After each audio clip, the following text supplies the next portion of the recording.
Hello guys, welcome back to my channel. तो आज फिर आ गई हूँ मैं आपके सामने एक जबरदस्त मूवी एक्सप्लेनेशन लेकर, जिसका नाम है द सेलर। ये एक हॉरर और थ्रिलर से भरी हुई मूवी है और इस मूवी को IMDb पे 5.3 की रेटिंग मिली है। तो चले मूवी को स्टार्ट करते हैं। मूवी की शुरुआत कुछ इस तरह होती है, जहाँ हम व्यूअर्स को उड्स फैमिली को दिखाया जाता है, जो कि अपने बच्चों के साथ एक नए घर में शिफ्ट होते हैं। इस फैमिली में 4 लोग होते हैं, ब्रायन उड, उसकी वाइफ केयर उड, उनकी एक बेटी एली उड और एक छोटा बेटा होता है स्टीवन उड। स्टीवन न्यू घर में आकर काफी एक्साइटेड होता है। वहीं एली को नया घर कुछ खास पसंद नहीं आता है, क्योंकि उसे अपने पुराने घर और पुराने दोस्तों की याद आ रही होती है। इसके बाद एली सारे घर को चेक कर लेती है, तो वो सारे लोग सेलर में पहुंच जाते हैं। सेलर को देखने के बाद सब लोग वहां से बाहर आ जाते हैं, लेकिन एली निकलती उससे पहले ही सेलर का दरवाजा अपने आप लॉक हो जाता है। एली के फादर बाहर से दरवाजा खोलने की बहुत कोशिश करते हैं, लेकिन दरवाजा नहीं खुलता है। फिर उन्हें वहाँ दरवाजे की नजर आती है, तब जाकर वो दरवाजा अनलॉक होता है। इसके बाद हम व्यूअर्स एली को देखते हैं, जो कि काफी नाराज हो गई थी और अब उसे यहाँ नहीं रहना था। इसके बाद केयर एली के पास आती है और उससे कहती है कि हमें बहुत सारे काम हैं, जिस कारण आज रात मुझे और तुम्हारे पापा को बाहर जाना होगा। और फिर एली को ये बात सुनकर और भी बुरा लगता है। इसके बाद रात में जब एली अपने बॉयफ्रेंड से बात कर रही होती है, तभी उसका भाई उसे एक जानवर के स्कल से डराता है। इसके बाद वो अपने मॉम को कॉल लगाकर इस बारे में बताती है। तभी उसकी मॉम स्टीवन को समझाकर कॉल रख देती है। इसके बाद वो दोनों वहीं जाते हैं जहाँ से स्टीवन ने उस स्कल को उठाया था।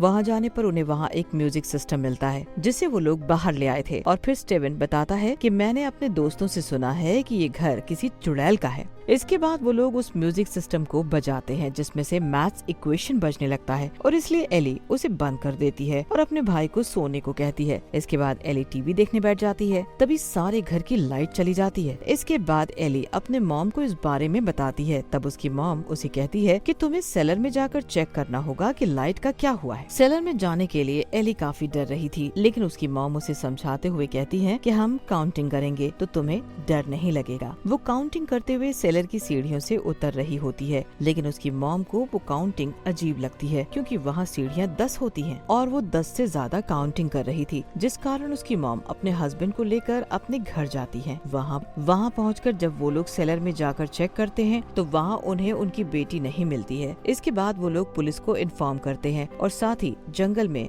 उसे ढूंढने जाते हैं, लेकिन उन्हें एली नहीं मिलती है, जिस चीज का जिम्मेदार केयर खुद को ही मानती है। उसके डैड कहते हैं कि शायद वो घर छोड़कर भाग गई है, लेकिन उसकी मॉम को इस बात पर भरोसा नहीं होता है। इसके बाद एली की मॉम पुलिस के पास जाती है और कहती है कि एली कहीं भागी नहीं है, वो बल्कि उसी सेलर से गायब हुई है। इसके बाद वो पुलिस ऑफिसर कहती है कि ठीक है, हम लोग वापस आकर आपके घर को चेक करेंगे। जिसके बाद वो घर आकर उस घर के बारे में रिसर्च कर रही होती है। इसके बाद वो अपने बेटे स्टीवन को बुलाकर पूछती है कि क्या तुमने उस रात की सारी बातें हमें बताई थी। तो उसका बेटा उसे बताता है कि उस रात हमने उस म्यूजिक सिस्टम को यूज किया था। और साथ ही केयर एली की सोशल मीडिया साइट को भी चेक कर रही होती है, तो वहाँ उसे एली का एक टैटू दिखता है, जो एली ने अपने मॉम से छुपा कर बनवाया था। इसके बाद केयर वहाँ से उठकर अपने हाथ में UV लाइट लेकर उस सेलर के अंदर जाती है। वहाँ उसे दीवार पर बहुत सारे फेसेस बने हुए मिलते हैं, जिस बारे में वो पुलिस को बताती है। और फॉरेंसिक केस चेक करने पर उन्हें पता चलता है कि ये पेंटिंग्स 50 के दशक के समय की है। इसके बाद वो पुलिस ऑफिसर उनसे इस घर की हिस्ट्री के बारे में पूछता है, जिस पर वो दोनों कहते हैं कि इस घर को हमने ऑक्शन से खरीदा है, इसीलिए हमें इस घर के बारे में ज्यादा कुछ नहीं पता है। इसके बाद हम रात के सीन में दरवाजा देखते हैं, जहाँ केयर बैठकर अपनी बेटी की कॉल रिकॉर्डिंग सुन रही थी। तभी उसे काउंटिंग की आवाज आनी शुरू हो जाती है। उस आवाज को फॉलो करते करते वो उसी सेलर में पहुंच जाती है और उसे वहां पर एक इक्वेशन मिलती है। इसके बाद सुबह हो जाती है और सुबह के टाइम में वो अपने हस्बैंड को उस इक्वेशन के बारे में बताती है और साथ ही ये भी बताती है कि ये इक्वेशन सारे घर के दरवाजे पर भी है। इसके बाद वो अपने ऑफिस की एक लेडी को उस इक्वेशन को सॉल्व कर उसके बारे में पता लगाने को कहती है। इसके बाद वो लेडी उन्हें बताती है कि ये लैंग्वेज एक हिब्रू लैंग्वेज है और इन सारी चीजों को जोड़ने के बाद मतलब बनता है लेवियथन, जो कि ज्यूइश मिथोलॉजी का एक सी क्रिएचर है। इसके बाद केयर स्कूल से स्टीवन को लाने जाती है। स्टीवन के नाक से खून निकल रहा था और स्कूल में उसकी लड़ाई हो गई थी क्योंकि कुछ लड़के कह रहे थे कि एली मर चुकी है। घर वापस आकर केयर लेविएथन के बारे में सर्च करती है तो उसे एक सांप की तस्वीर दिखाई देती है। इसके बाद वो उस म्यूजिक सिस्टम को चलाती है और उसमें काउंटिंग शुरू हो जाती है। इसके बाद स्टीवन भी अपने आप काउंटिंग करने लगता है और हिडन कंपार्टमेंट की ओर जाने लगता है जो कि अपने आप ही खुल गया था। केयर स्टीवन की आवाज सुन लेती है और फिर वो म्यूजिक सिस्टम को बंद कर देती है और फिर वो स्टीवन से पूछती है कि तुम काउंटिंग क्यों कर रहे हो। तो स्टीवन को काउंटिंग के बारे में कुछ याद नहीं रहता है। इसके बाद वो घर में एक आर्मी की पेंटिंग को देखती है जिसका नाम जॉन फेदरस्टोन होता है और हेब्रू लैंग्वेज की साइन भी उसके नाम के नीचे बने होते हैं। इसके बाद जब वो जॉन फेदरस्टोन के बारे में इंटरनेट पर पढ़ती है तो उसे पता चलता है जॉन की फैमिली के सारे मेंबर गायब हो गए थे। बची थी तो सिर्फ उसकी एक लड़की। उसी टाइम सेलर से हवा चलती है और सारे घर की लाइट चली जाती है। तभी स्टीवन की चिल्लाने की आवाज सेलर से आती है। केयर स्टीवन को बचाने के लिए सेलर की ओर भागती है पर दरवाजा लॉक हो जाता है और जब वो की होल से झांकने की कोशिश करती है तो उसे वहाँ एक अजीब से जानवर की आंख दिखाई देती है और वो डर के पीछे हट जाती है और असली स्टीवन उसके पीछे ही खड़ा होता है और जो आवाज सेलर से आ रही होती है वो फेक थी। तभी सेलर का दरवाजा अपने आप खुल जाता है और घर की लाइट आ जाती है। इसके बाद केयर अपने मोबाइल का टॉर्च जलाकर सेलर में देखने जाती है और अचानक से दरवाजा बंद हो जाता है और केयर अंदर लॉक हो जाती है। वो स्टीवन को दरवाजा खोलने को कहती है लेकिन स्टीवन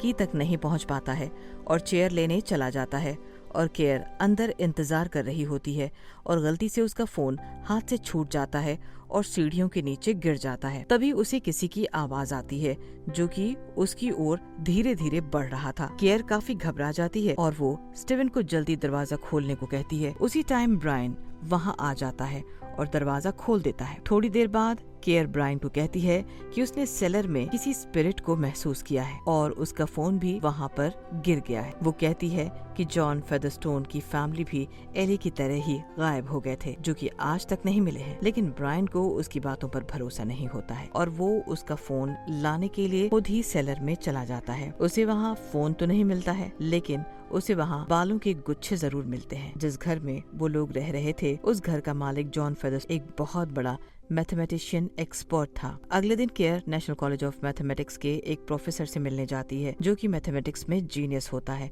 और वो फेदरस्टोन की जगह कॉलेज में पढ़ रहा होता है। केयर उसे एक इक्वेशन देती है जो सेलर में लिखी हुई थी। केयर उस इक्वेशन के बारे में उससे पूछती है तो कुछ सेकंड के लिए रूम की लाइट फ्लिकर होती है। इसके बाद वो प्रोफेसर कहता है कि ये ऑफिस फेदरस्टोन का था जिन्होंने एक बहुत बड़े साइंटिस्ट के साथ एक एक्सपेरिमेंट किया था। उन्होंने एक बिल्ली को एक बक्से में बंद कर दिया था और कहा था ये बिल्ली इस समय जिंदा भी है और मर भी चुकी है। फेदरस्टोन ने उस साइंटिस्ट के साथ काफी काम किया लेकिन एक दिन फेदरस्टोन का बेटा बीमार हो गया और उसके बाद वो अचानक से गायब हो गया। वहाँ क्या हुआ था उसके बारे में उसकी बेटी रोज ही बता सकती है लेकिन रोज ने आज तक इस बारे में किसी को कुछ नहीं बताया है कि ये इक्वेशन किसी पोर्टल को खोलने का इक्वेशन है और उसने अपनी जिंदगी में इतनी मुश्किल इक्वेशन नहीं देखी थी और इसका हल ढूंढने के लिए वो कुछ टाइम मांगता है। इसके बाद केयर अपना नया फोन लेकर घर वापस आती है और जब वो फोन स्विच ऑन करती है तो उसे प्रोफेसर की कॉल आती है।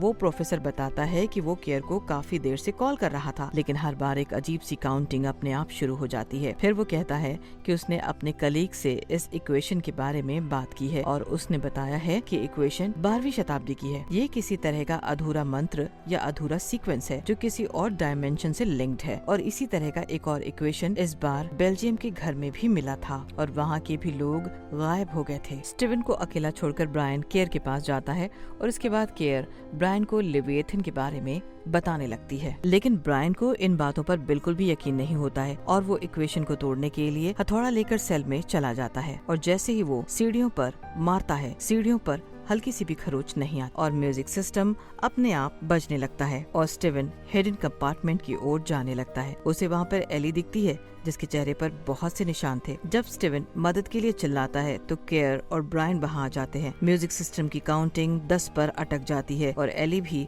वहाँ से जा चुकी होती है। मिलता है तो बस उसका फोन। अगले दिन केयर फेदरस्टोन की बेटी रोज से मिलने चली जाती है। रोज व्हील चेयर पर होती है और उसकी नर्स कहती है कि रोज आजकल किसी से बात नहीं करती है लेकिन केयर उसके पास चली जाती है और अपनी बेटी एली के बारे में बताती है और उससे मदद मांगती है। रोज लेविएथन का नाम लिखती है और कहती है कि ये नर्क का 7वां राजकुमार है, जिससे उसके फादर ने साइंस और मैथमेटिक्स का यूज करके एक पोर्टल का दौरा बुलाया था ताकि वो उसके बीमार भाई का इलाज कर सके। और वो सारा रिचुअल सिर्फ सेलर में नहीं बल्कि पूरे घर में किया गया था। लेकिन उस शैतान ने फेदरस्टोन की ही फैमिली को अपना शिकार बना लिया। इसके बाद केयर वहाँ से निकलकर प्रोफेसर को कॉल करती है, लेकिन कॉल कनेक्ट नहीं होती और काउंटिंग शुरू हो जाती है। डोरी और ब्रायन भी रिसर्च कर रहा था। वो सारे ट्रायंगल को एक साथ जोड़कर एक स्टार का फॉर्म बना लेता है। ये स्टार नर्क के पहरेदार बैफोमेट का होता है। उसकी पिक्चर वही इशारा कर रही थी जो फेदरस्टोन की पेंटिंग अपने हाथ से इशारा कर रही होती है। जब केयर घर आकर ये सब देखती है तो उसे रोज की बातों पर यकीन हो जाता है कि घर में दूसरे डायमेंशन को खोलने के लिए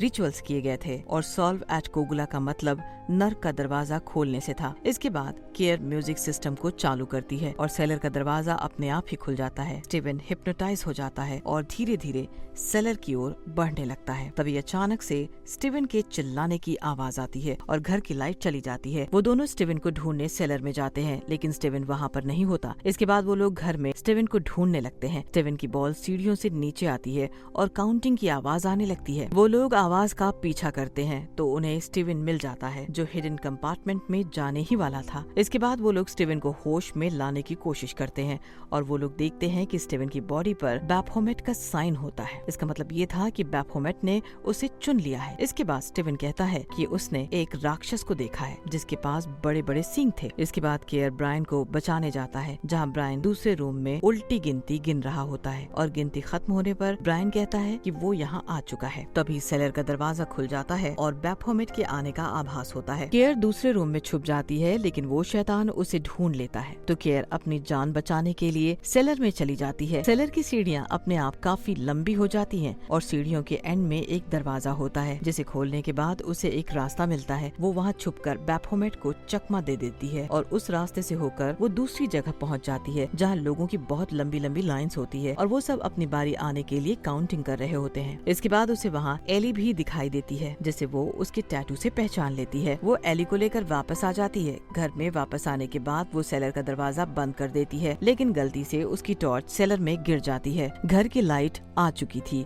और सारे मेंबर्स भी सेफ होते हैं। केयर सबको वहाँ से भागने को कहती है और जैसे ही वो लोग भागने लगते हैं केयर देखती है कि उसकी टॉर्च दरवाजे के पास पड़ी हुई है जो सेलर में गिर गई थी। बाकी तीनों काउंटिंग करने लगते हैं और केयर जब दरवाजा खोलती है तो उसे दूसरी ओर बहुत सारी सीढ़ियां नजर आती हैं और इसके बाद हम व्यूअर्स केयर को भी काउंटिंग करते हुए सुनते हैं और देखते हैं कि वो घर अब शहर में नहीं बल्कि नरक में होता है और वो सब लोग दूसरे डायमेंशन आ चुके हैं जो जिंदा भी हैं और मर भी चुके हैं और ये मूवी यहीं पे एंड हो जाती है। तो दोस्तों, कैसी लगी आपको ये मूवी? मैं उम्मीद करती हूँ कि ये वीडियो आपको पसंद आया होगा। अगर आपको भी ये स्टोरी अच्छी लगी तो अपने दोस्तों के साथ इसे शेयर करें और हमारे चैनल को सब्सक्राइब करें अगली शानदार वीडियोस के लिए।